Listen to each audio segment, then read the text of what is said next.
Maganda pala talaga tingnan ang mga kalamansi kapag na pruning.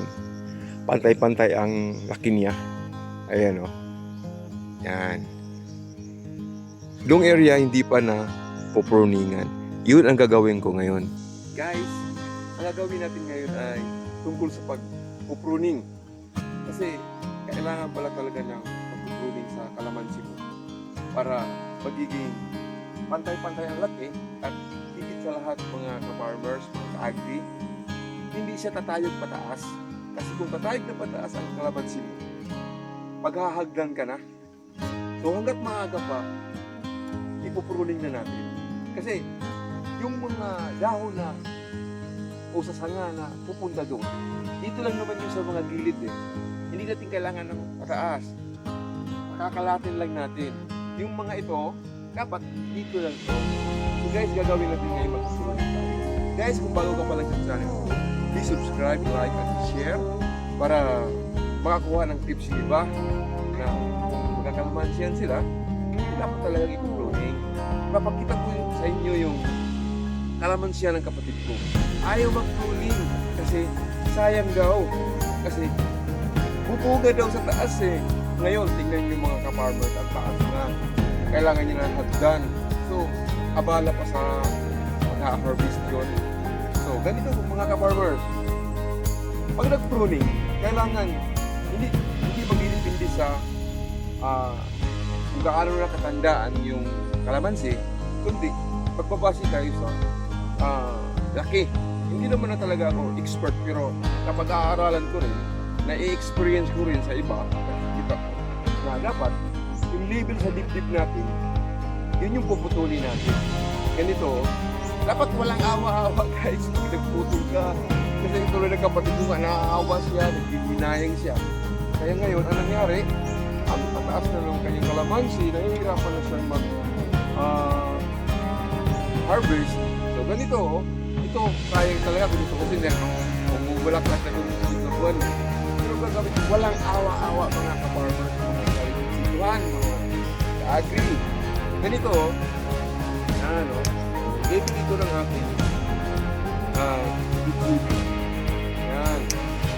Para gumanda ang ating kalamansi. Yan. Diba? Kahit hindi ako kalamansi expert, maraming mga kalamansi expert na nakapanood ko sa YouTube. Akin ay based on my experience, nakikita ko sa mga ilang kalamansi rin dito sa bahay ko. Tulad rin kapakita ko sa inyo ngayon, tapos ko mag-pruning dito. Ay marami ang kailangan kong i-pruning mga tol o mga kapatid kasi nasa mga 600 na puno ito eh. Yan. Eh, pumugi oh. Tulad dito oh, pumayog na siya. Dapat talaga ito puputulin eh kasi tataas na siya. Oh, hindi pa nga namumunga, mataas na siya eh. So, ilang taon lang, aakyatin ko na yun. Hindi kaya gagamit ako ng hagdan kasi nga mataas. So, dapat talaga may pupruning na siya ng maaga para abot kamay lang natin ang pag-harvest. Tulad dito oh, taas na, dapat dito lang ito. Dip-dip lang. Yan o. So, sayang no? Hindi. Sayang lang kung titingnan, lalo na't may ilan-ilan ng bulaklak. Pero, para na rin sa kabutihan niya, pag pumutol ka, dapat walang awa. Yan o. Yun mga kapatid o. Para gumanda ang ating kalamansi. Ito yung sinasabi ko na pandagdag ko guys sa aking pensyon. Malapit na ako mag-pensyon eh. Para may pandagdag tayo. Yan. Ito lang, dip-dip. Dip-dip na level lang. Para pag bumunga niyan, abot kamay lang. Saka dito lang siya lalapad mga ka-farmers. Ang maganda kasi sa kalamansi, ganun lang siya, paikot lang ang laki ng puno, hindi pataas.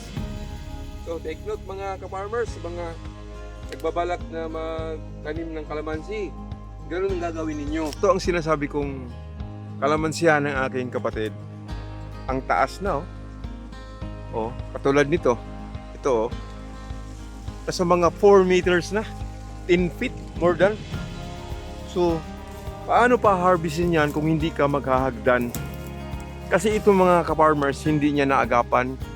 Hindi niya na-pruning ng maaga. Kasi nga, naghihinayang siya na sa halip na may makukuha pa daw, sinabihan ko na siya noon pa na dapat mong kailangan i-pruning yan, tol, sabi ko. Pero hindi niya na-pruning. Kaya, ayan, tinan mo ito. O, tatayo ka, ito lang ang makukuha mo. Paano na yung ando doon? Nasa mga 12 feet na. So, kailangan mo na ng hagdanan. Yan. Malawak din itong kanyang kalamansihan. Kulang nga lang sa pruning. Hindi ko alam kung bakit ayaw niyang i-pruning. Yun nga ang nabanggit ko. Naghihinayang daw siya. Ayun mga katol, oh. Mga farmers, oh. Kailangan niya na talaga ng hagdan. Dapat inagapan niya. Ganyan pa lang ipupruning na dapat yan. Yan. Para isa pa pantay ang paglaki at yayabong lang siya ng palapad, hindi pataas. Ayan, oh. Yun ang tataas ng kalamansi niya. Ayun, tulad ng bahay kubo niya, mataas din. 1,800 ang isa ka, 25 kilos? 25 kilos. Eh, grabe. Tanong ako dito. Mahal, no? So, okay ka na. Gani, gayina, nagtanaw ko dito sa kining kuan, kining, o sige naning palingki, way kayo kalamansi. Wala, di. Kaya kuan man ron, tabo. So, ito nga ako. So, okay, isa dawatan mo yung dog, tag 65 dong. Duh. Isa, mga 10 kilo lang ka. So, na, kulang ng tuno na, maliliit na eh. Ayan. Ito, mataas na. Kailangan na nimo hagdanan, no? Oo, patungan. Tutulan ito na. Pwede yung putulan kay musalingsing raman. Ito, oh. Ilan ito namang hinayang na tayo mo ka? Oo, di manghinayang kay sus. Tuwa ako gani. Putulan na ako siya ng maaga. Para hindi lima ingon ani. Ay, sa kilid. Tutubo na siya. Oo, muli. Kalat raman siya. Alat mo na. Hindi pataas. Tapos, pag Kasi ano yung siya ako nakita no, baski itong sa Nuli. Di ba dapat sa eskwelahan?